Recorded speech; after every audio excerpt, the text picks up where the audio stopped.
This is the all-new Infiniti Q50 compact luxury sedan, and this market is heating up because the main competitor for this would probably be the Lexus IS, which recently came out as a 250 and a 350. And is it just me, or do the Lexus IS and this look similar?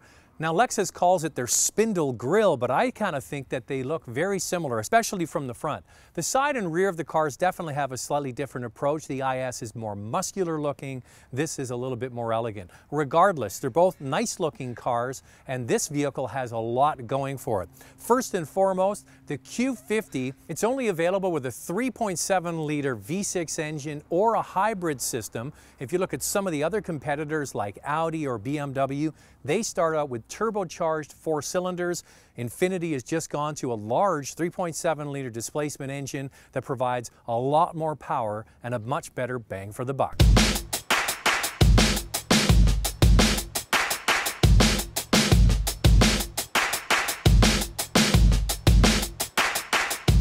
This car is available with rear-wheel drive or all-wheel drive.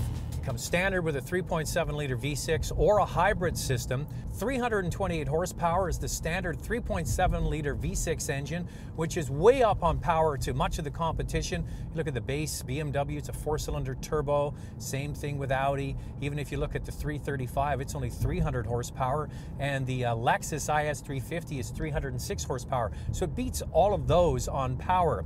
Then you get into the stiffer body, modified rear suspension. You can get the Sport model, which comes with 19-inch wheels and an even stiffer suspension. But I'm finding this car with 17-inch wheels and the adaptive suspension and setup that you have with the steering is fantastic. It's called Direct Adaptive Steering. It's part of a package on the all-wheel drive models and standard on the Sport models. And what you have here is drive-by-wire. There is a mechanical backup, but this you can dial in to be heavy or light, and I love the way that it feels. It doesn't feel like the front wheels are pulling the car. It feels like the whole car moves over on its own. It really is quite remarkable.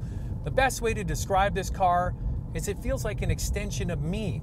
The 7-speed automatic transmission does a fantastic job of keeping this 3.7 liter in the sweet spot. The all-wheel drive inspires confidence, and then the steering really is fantastic. For years, we always used to say the BMW 3 Series is the car to beat.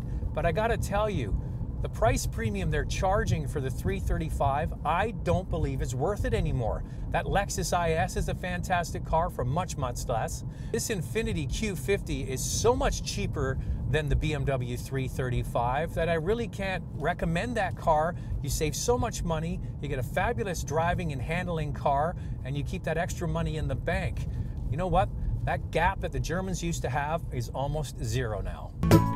So how much does it cost to get a Q50? Very nicely priced. It's available with 2-wheel drive or all-wheel drive. It's a rear-wheel drive sedan, of course, more performance-oriented. Starts at just over $37,000. If you want to get the all-wheel drive with the premium interior that we have here, it's $43,400. That's almost dead on what Lexus charges for the similarly equipped 350 with all-wheel drive. When you compare it to other vehicles like the BMW 335 that has less horsepower than this, those cars are way more money.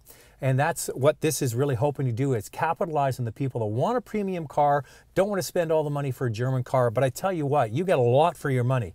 So at $43,400, this is what's called the premium trim. Comes with leather seats, comes with the upgraded Bose stereo, and it really looks fantastic on the inside. Compared to the old G37, this is light years ahead. The G37 was a study in simplicity, which I really liked, but this is much better, especially like the way the screen is integrated into the dashboard. It looks like a very clean iPad application instead of the screen sunk into the dashboard. They've done a nice job with that. Also, you can scroll through the pages instead of having, FM1, FM2, you just go back and forth from your different settings to find exactly the station you want. However, I do find it is a bit slow on startup. You have to start the car and let the system cycle through to get it up and running, much like booting up a computer, and it can take a little bit of time because I guess that's what you're doing. You're booting up the computer. Now, one thing this vehicle has is the dynamic steering. You can adjust The drive-by-wire steering, it's really not connected. It's done electronically. Don't worry, there is a mechanical backup. You can dial in whether you want it heavier, light, sporty, or comfort, what have you. It really does a fantastic job. More on that when I drive the car. So the finish in here is first rate. One thing Infiniti is trying to do is produce a car that is as good, if not better, than the competition. If you look at this dashboard compared to BMW, Audi, or Mercedes, it looks richer. It's got beautiful finish on the inside, and they're trying to standard that across the Infiniti line. So what you're seeing with this car, you're going to start to see more and more with their other products. First-rate materials on the inside, really pleased with the way it feels.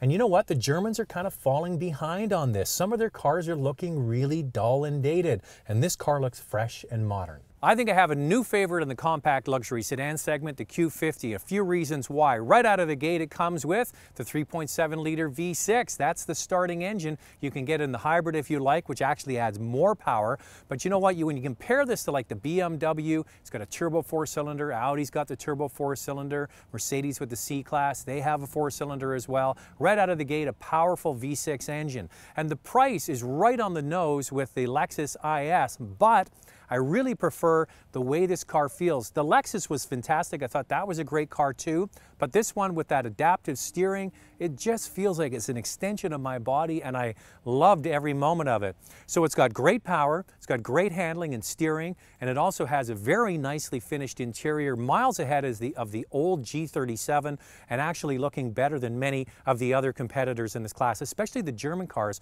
are really starting to look kind of dull on the inside. If I was going to buy this car, I would get it like this, minus the navigation. What would cost me $43,000 for this car the way it is now, and that's great value.